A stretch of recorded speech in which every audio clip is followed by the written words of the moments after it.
Ladies and gentlemen, to another Combo League podcast. I'm your host, Avengers. Alongside us is our co-host, Prophet. What up, what up, what up? So we've hit week 8, guys. We're in week 8. Big week, the week right before the halfway point, where some people have their bye weeks, so they'll only have 8 games left, and some have 9, 10 games left, whatever. But let's go into our schedule. And of course, we're going to look at week 7. Our first game we see is our game of the week. Chiefs versus Raiders. The Chiefs did win 27-10.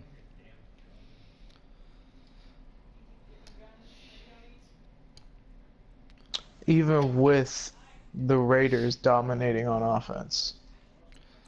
I I watched that game, and I can say that there were some.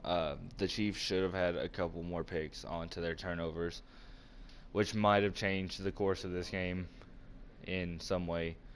But as it stands, they won. In player stats, Pat Mahomes, 104 yards, a touchdown, and interception, sacked once. Derek Carr, 130 yards, 4 interceptions, and sacked once. Lima seems to be having trouble with Derek Carr this season. But I can't blame that on him. I've heard a lot of people saying Derek Carr, for some reason, overthrows so many passes in this game. I've heard that too. I've heard it.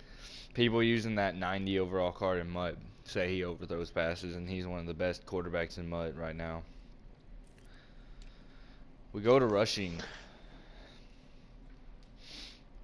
Actually, looks like both sides did pretty well on the rushing game. Latavius Murray, 16 attempts, 134 yards, an 8.4 average, and a touchdown. Marshawn Lynch for 19 attempts, 106 yards, a 5.6 average, and a touchdown. Receiving wise, we see that receiving wasn't too big into this game, but we do see Michael Crabtree with 3 receptions, 52 yards, and we see Tyreek Hill, 5 receptions, 49 yards, and a touchdown. All right. We have then we go to defensive guys, and we're gonna see these sacks. There's only one on each side. Yukeem Eligwe, rookie out of, oh man, Georgia Southern. yeah, Georgia. So I think I blanked out right there with one. Alden Smith. Okay, only said he got sacked once, but there's 1.5 here. Half by Alden Smith, Wesley Woodyard, and Mario Edwards Jr. Interceptions wise, we see Eric Berry with 1, Kevin Pierre-Louis with 1, Carl Joseph, Tre'Davious White, rookie out of I'll tongue twister again.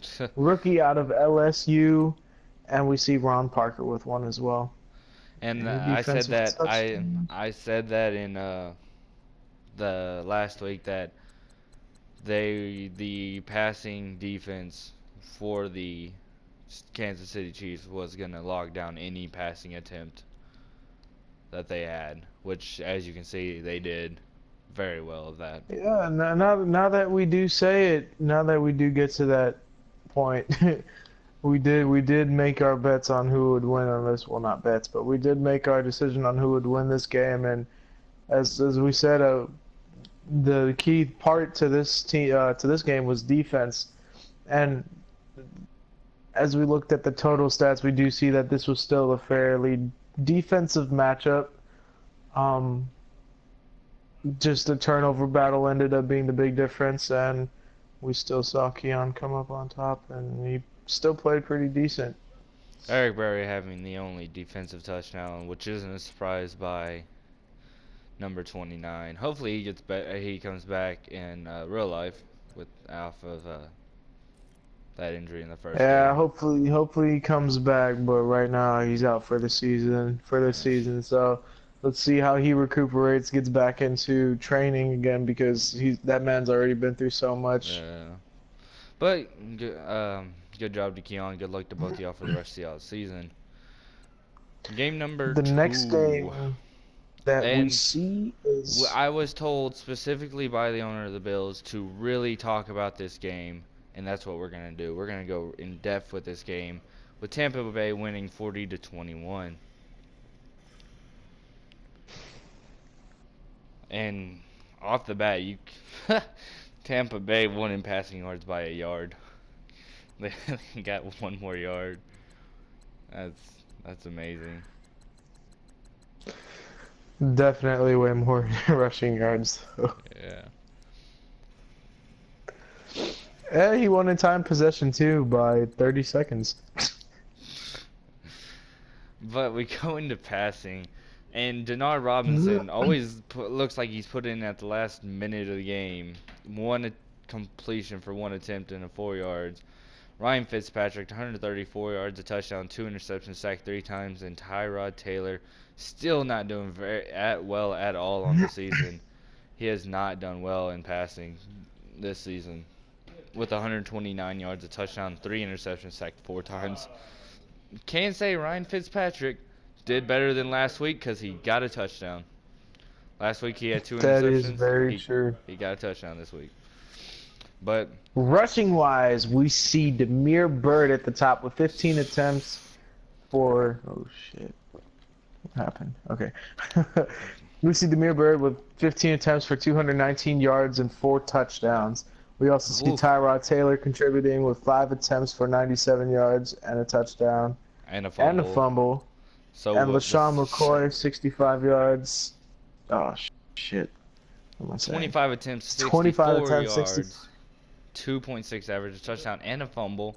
And then Doug Martin, 11 attempts, 39 yards, a 3.5 average, a touchdown, and a fumble. It looks like the only real running back that did really well in the rushing game was Demir Bird. Like, they might have all gotten touchdowns, but they also fumbled the ball.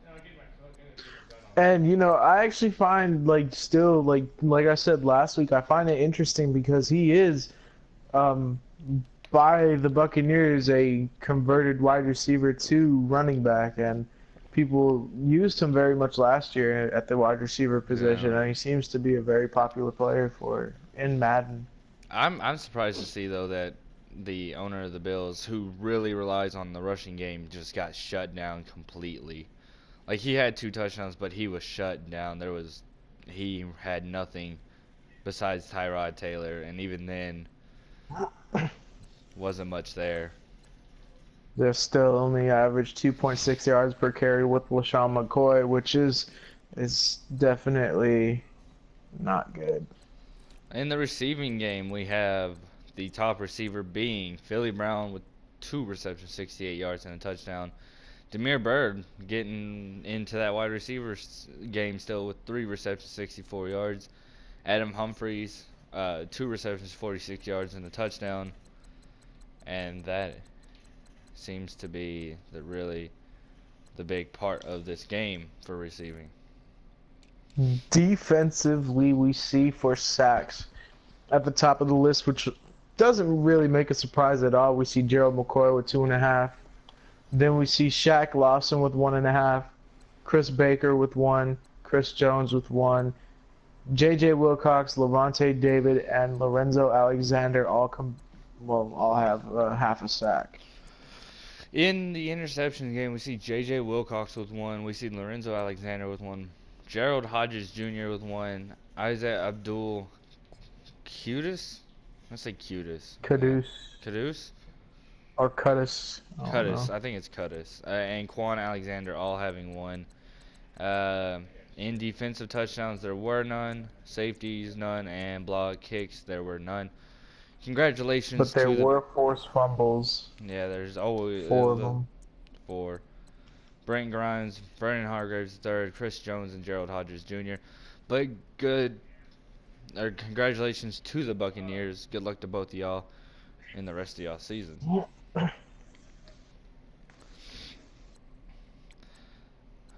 Next game, which I'm gonna go over real quick, like not into there because it does say it was a force, but we did play, and the score, I did lose. I did.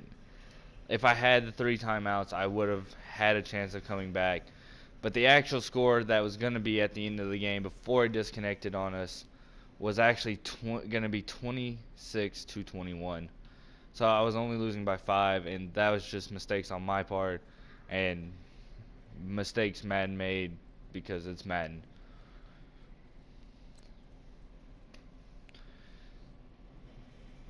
So many just not played games. Away. Holy crap. The next game we have is Baltimore versus Minnesota. Baltimore is doing really well this season in combo with his games. He really is. As we Which, go into the game, though, we which I do have see to that this say, is still. if y'all did watch, if y'all were subscribers back in Madden 17 when we were podcasting, I was the owner of the Ravens last year, and I actually had, in overall wise, I had a worse team than they do, just a basic team, and I actually went 10-6, almost made the playoffs. The only reason I didn't was because the Browns had one win over me, and so it just, or we were the same record, just he had the wins in division against Scorpio, who was the Steelers. He beat Scorpio twice, and I only beat Scorpio once. So it's not impossible to do it with the Ravens, even with the slower team. It's not impossible with any team. You can win with Yeah. any team. You just got to play to the best of your capability. So we just But see the Ravens we winning go- in about everything except for time of possession, which the Vikings actually owned.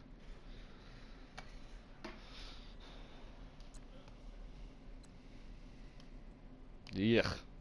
What is this? Passing, man. What is this? Nasty passing game.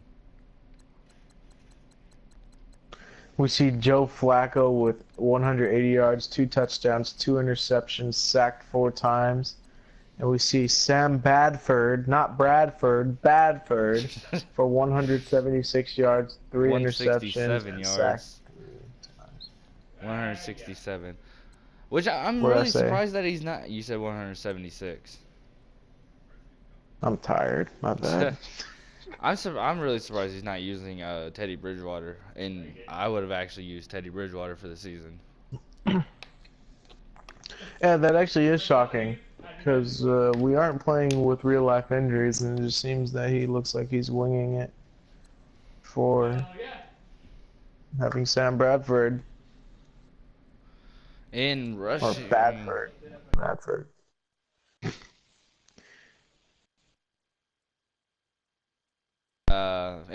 we have Terrence West, 14 attempts or 14 carries for 56 yards and a touchdown.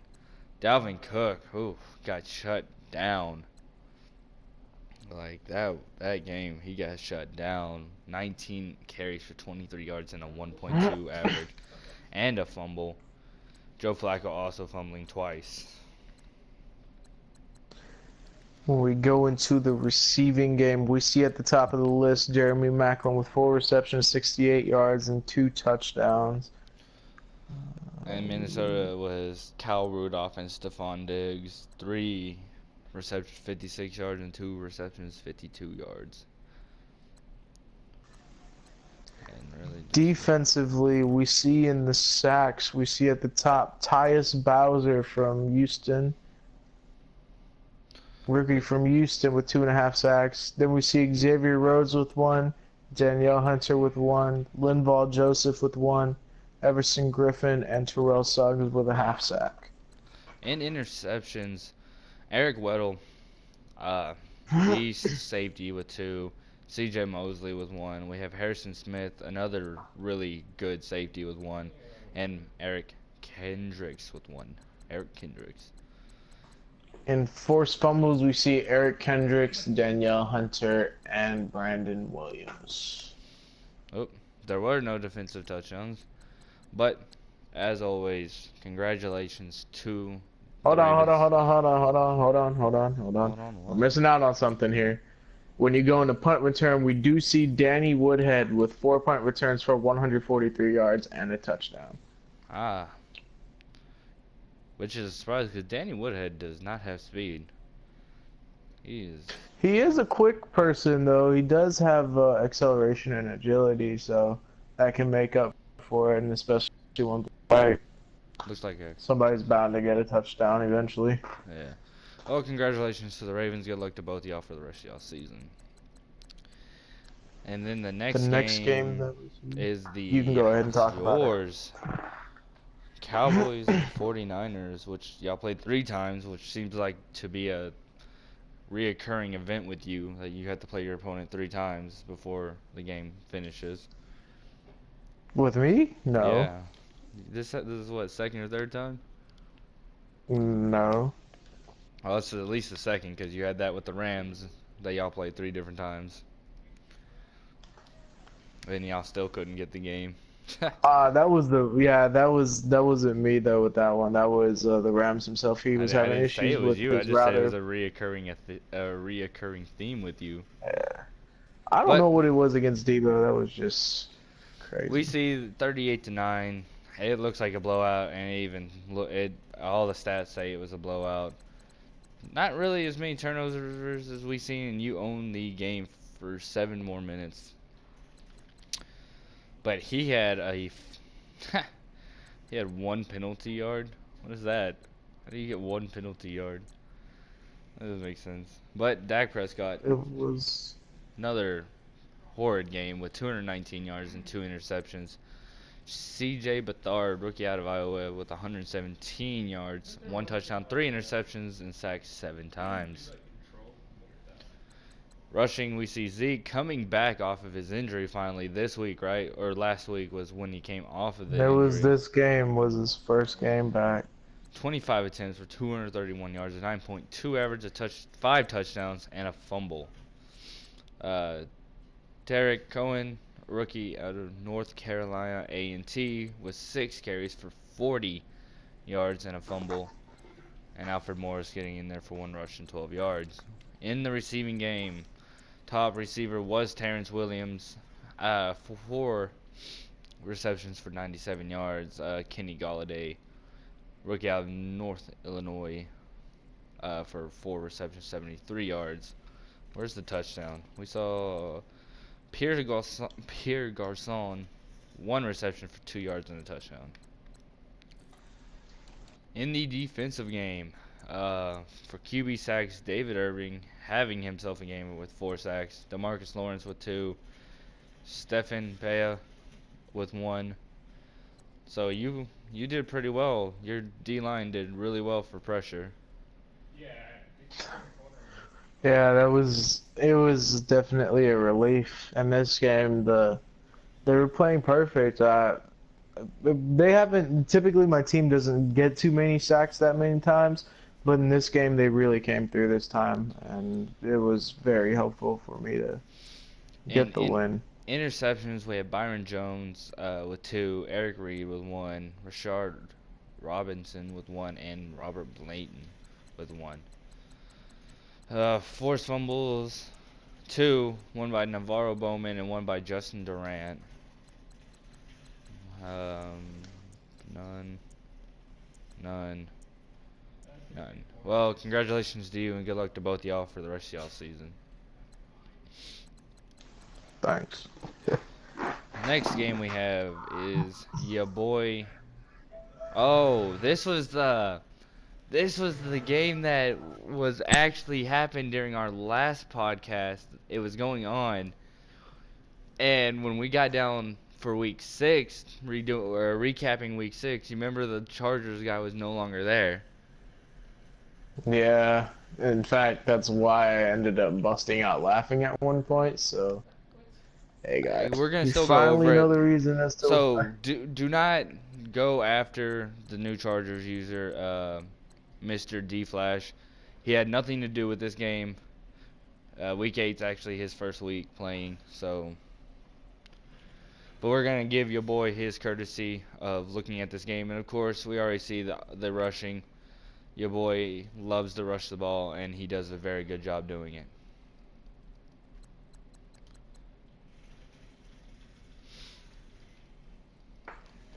In turnovers, he had only one when the Chargers had four, and actually did not have the most time in the game. No. Player stats, we got passing. Chad Kelly, 79 yards, a touchdown. Nope, it wasn't sacked once. 2 for 5. And then we have Phillip Rivers getting in the game, had 148 yards, 1 touchdown, 4 interceptions, and sacked once. I'll hand the That's the rushing lowest portion. sack total I've ever seen in a game yet, with only one sack. I'll give the rushing portion to you. You love talking about the rushing. Yeah, we see here C.J. Anderson, 17 attempts for 143 yards, 8.4 yard average, and 1 fumble. C.J. Anderson has been playing really, really great this year for you, boy, and he's even raved about the ability that C.J. has had. And even last year, C.J. Anderson was a Oh yeah. beast in the game. He's just a glitch in Madden, and your boy uses him to his advantage. But we also see Jamal Charles getting into the game, who also does play a big role in your boy's offense. 14 attempts, 80 yards, and 2 touchdowns. Jamal Charles is more of your boy's speedster for long runs. And let me tell you this, that man, he may be old, but he can still get away. He can still get away. And then we see with the Chargers, we see Elijah McGuire with 13 attempts for 70 yards. In the receiving game, which was pretty much non-existent, the 1 reception, 73-yard for Virgil Green for a touchdown. Then you have just Chargers all over the place for the rest of the game. The biggest Charger, of course, is Keenan Allen with 7 receptions for 59 yards. And then, of course, Then we also see Dontrell Dontrell Inman Inman with with one a touchdown. reception, 12 yards, and a touchdown. Yeah. Defensively, we see with the lone sack of the game, we see Melvin Ingram. Interceptions, Aqib Talib with 2, McKinton Dorleant with 1, and Shane Ray with 1. Shane Ray really hasn't been getting much spotlight this season, so it's a surprise to see him in there. Yeah, but sometimes players break out more towards the end of the year too. That does happen in Madden. Players Uh, come out of nowhere and swoop into those awards. oh yeah. Trey Boston with the lone forced fumble. And then we also see there's no defensive touchdowns, but we do see in the punt return game here, we also see Travis Benjamin with 3 punt returns, 169 yards, and a touchdown. Yeah. Congratulations to you, boy. Good luck on your season, and good luck to our new The new Chargers Chargers user. user. Oh, maybe you can bring the Chargers to a winning season. Next we have a really close game with the Seahawks and the Giants. And DeFucha has done really well, even with his losses. He's done really well, so this was a really close game. Yeah, we see this was a pretty close game.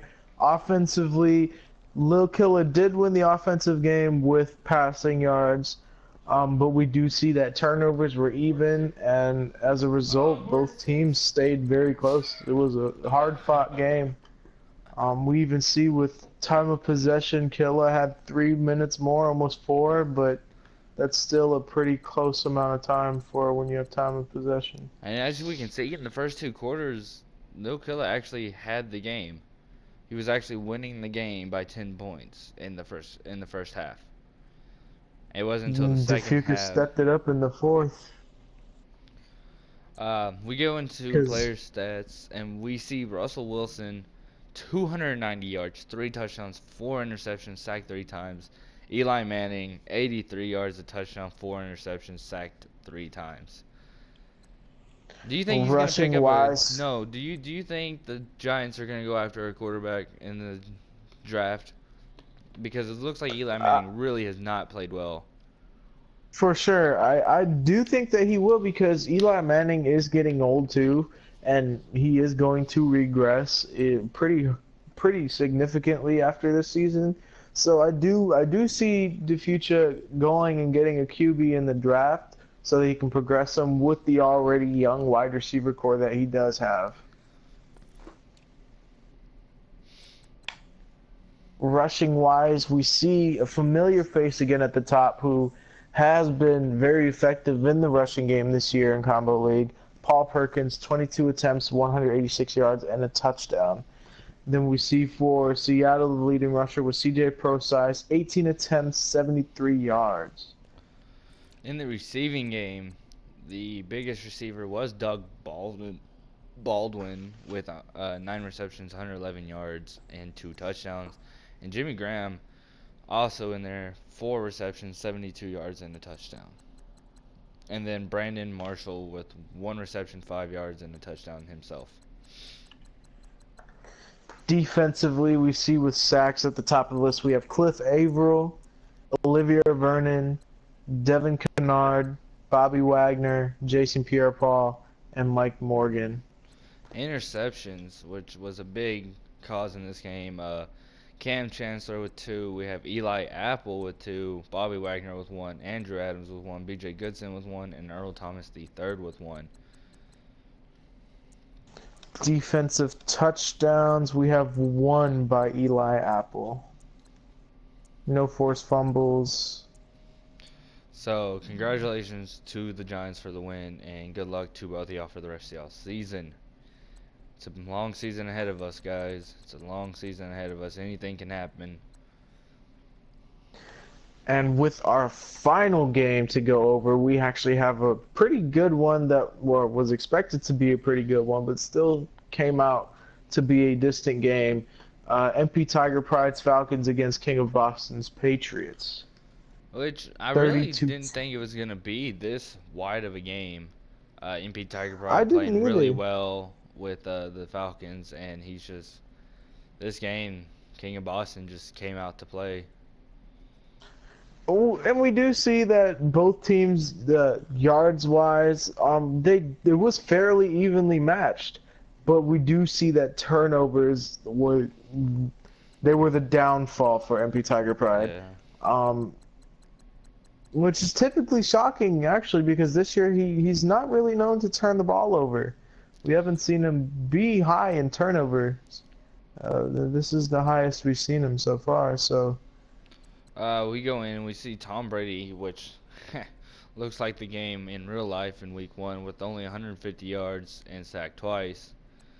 And we go, Man, why you gotta diss Tom Brady like that, man? well, he came out and played like it, and we're going to diss him for it. But then we see that the Falcons used 3 different quarterbacks. Case Keenum had 8 yards. Robert Griffin III came out 99 yards, a touchdown, interception, sacked 7 times. And Matt Ryan for 109 yards, 2 interceptions, and 1 sack. Ooh, what happened there? What was with the 3 quarterbacks? Did like Looks like all he was just trying to find a rhythm and he just could not find a yeah. QB that had a good rhythm. But we do see in the rushing game, actually for being actually quite a surprise for in the rushing game this year because you would not expect Dion Lewis to have consistent games where he's rushing for over 100 yards. He's typically more of a receiving back. But we do see 21 attempts, 129 yards, and 2 touchdowns. We also see Devontae Freeman as the leading rusher for the Falcons with 8 attempts for 46 yards. And we see Robert Griffin III, 5 attempts, 38 yards, and 3 fumbles. But I bet you anything, those fumbles were when he got hit in the backfield. In the receiving game, really nothing there. Julio Jones, of course, is the top receiver with 5 receptions, 77 yards. Austin Hooper, 3 receptions, 54 yards. And then the 2 top New England was Chris Hogan and Rob Gronkowski. The touchdown for Joshua Perkins 2 attempts for 2 receptions, 22 yards, and a touchdown. Defensively, we see at the top of the list Trey Flowers with 3.5 sacks. Then we see Derek Rivers, rookie out of Youngstown State, for 1.5. Deron Harmon for 1. Malcolm Brown for 1. Grady Jarrett for 1. Shea McClellan for 1. And Takers McKinley, rookie out of UCLA, and Vic Beasley Jr. combining for 1. Interceptions. Eric Rowe, of course, coming back this week again for 2 more interceptions, and Darren Harmon with 1. And the lone touchdown goes to Eric. Oh, there's not a lone touchdown. 3 forced Eric fumbles. Rowe had a touchdown, and Dante Hightower had a touchdown. 3 forced off a fumbles fumble. first, though. Darren Harmon with 1, Trey Flowers 1, and David Harris with 1, which there you go. There's your 3 fumbles by RG3.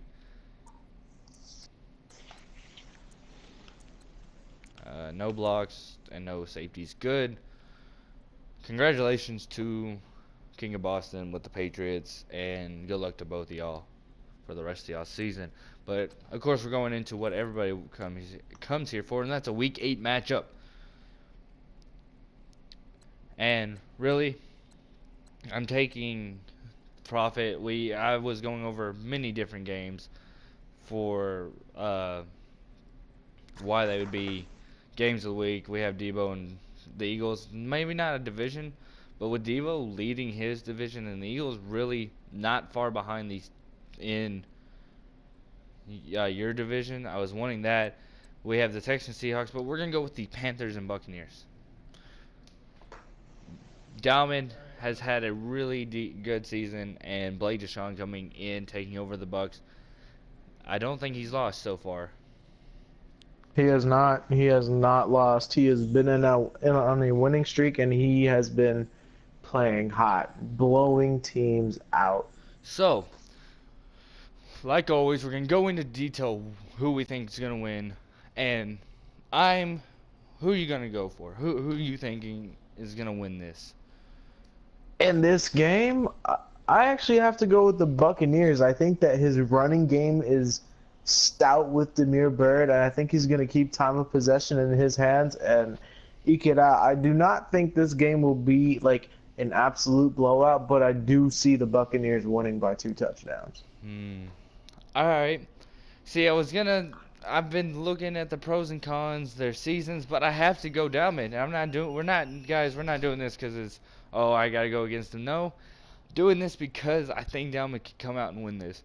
Because here's my thing. Dalman still has Christian McCaffrey, so he has the running back, and he's had a great run game this season. You got Cam Newton. That just adds to another threat on the run, but he also can pass the ball.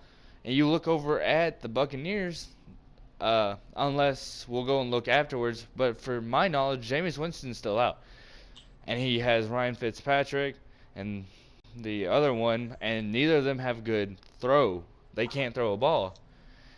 So the Panthers defense can already shut down a throw, but now if he can just focus and shut down the run, I think he has a big chance of winning this game. He does. Dalman does have a huge chance in this game, but I still think that because of how the Buccaneers have been playing, and he has played against very good users already, and he's still, even against great users, he has blown them out. He has been going in on people, and I just feel like he is going to. I really feel he's going to come on top. He has a different way of running the ball. He has a wide receiver converted to a halfback who is only speed and doesn't have like any power running ability. So that's still fairly tough in this game because the power run is pretty important in this game. All right, so y'all heard it. Panthers, Buccaneers. Who do y'all think are going to win? Put y'all's answers in the comments below. But we're going to go into 2 things, and the first thing is going to be, of course, the weekly awards. Always doing weekly awards. Week 7, we have, as you can tell, And who he brought up for this game, for the game of the week, we got Bird, 15 carries, 219 rushing yards, a 14.6 average, 4 touchdowns, 3 receptions for 64 receiving yards. David Irving going in there, 7 tackles, 4 sacks. Marcus Mariota, 23 for 36, 331 yards, 2 passing touchdowns, sacked 6 times, 4 carries for 15. And Eric Rowe, 2 tackles, 2 interceptions, and a defensive touchdown. Do you think anybody in there didn't deserve it with the stats that have been shown? I'm actually not going to comment on that one. Why not? Because I'm gonna seem biased if I do. I'm Well, going no, to because seem you're biased. because of Ezekiel Elliott having a better rushing game. And Zeke still contributed into the passing game too, but still Zeke coming back off of a pretty lengthy injury, coming back and rushing over 230 yards, getting 5 touchdowns, and still having a pretty significant impact into the receiving game. It was a tight battle. Now for me, it's like, of course, for the way Zeke came back, I Yeah. felt like he should have deserved it. But Demir Bird Well, had a great game but too, we and he see came this, out and on we looked top. at your game. Zeke had an 8 point something average. Bird had a 14.6 rushing average. He had a better rushing average for the game than Zeke did. Zeke might have That had is true. another touchdown and better and more yards, but Bird actually had, all in all, a better average per run. He did. He did. But so we're gonna go over one more thing, and that's injuries, and we're gonna go into some of these injuries that we haven't gone into. If there's any new ones, I actually don't know. People have been trying to keep anybody from getting injured. Of course, the Bears don't, Bengals don't, Bills don't, Broncos. Corey Nelson, middle linebacker, 66 overall, out for 6 weeks. I don't think that's gonna affect your boy very much for having him out though. Like And then yes, we go to the Buccaneers, and like you did mention, Jameis Winston is out for one more week. yeah. So that's what I'm saying. Having your main quarterback out, I think the passing game will not be there. You never know. I mean, I don't. Buccaneers hasn't really had his passing game going on anyway since he's been in the league. He's been pretty stout on the run offense, and And we'll just have to actually, see how the game goes. Cardinals, David Johnson's still out. Chargers, Melvin Gordon's still out. But we go to the Chiefs. 2 big injuries for the Chiefs. Justin Houston And and D Ford. that's both on the defensive side and two very impactful players in that front seven for the Chiefs. Do you think this is gonna affect his season a lot? It's only 3 weeks for Justin Houston, but that's still 3 weeks. You know, I'm not too sure. I mean, obviously, it will affect the pass rushing ability. Um, but that completely taking away from Keon's year, I do still think Keon will make the playoffs. But I do think that this will affect him in a way that where if he doesn't get pressure against specific users, he will have a very difficult time. And it will affect him, it will, but we'll have to see how he adjusts to it and how he plays without those two players. And we'll see how it goes from there. Do I think his season's over or that it will majorly affect him? No. But I do think that he might lose a game or two with these two injuries. And I think that is it for injuries we haven't talked about, unless we haven't talked about Cameron Hayward being out for 4 more weeks. And that's another same thing like Keon. It's the pass rush. If he doesn't, certain users, if they don't get We do there, see one for the 49ers, though, too, as well, in Joe Williams, who did get yeah, injured this week, or last week. I think it was the week before. I think he's been out for like 4 or 5 weeks right now. But he can run with about just about any running back.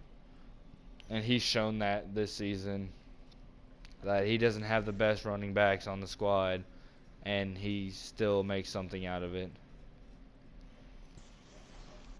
He does. He does. But as always, guys, I'm your host Avengers. Alongside us is our co-host Prophet. All right, y'all. If y'all are new to this channel, of course, hit that subscribe button, hit that bell, because we do content like this every 2 days, sort of. And of course, hit that like button below. Still trying to hit that 10 like goal. We're 4. We keep getting 4, but let's try to hit that 10 like goals. I know y'all keep coming back, and I will see y'all next time.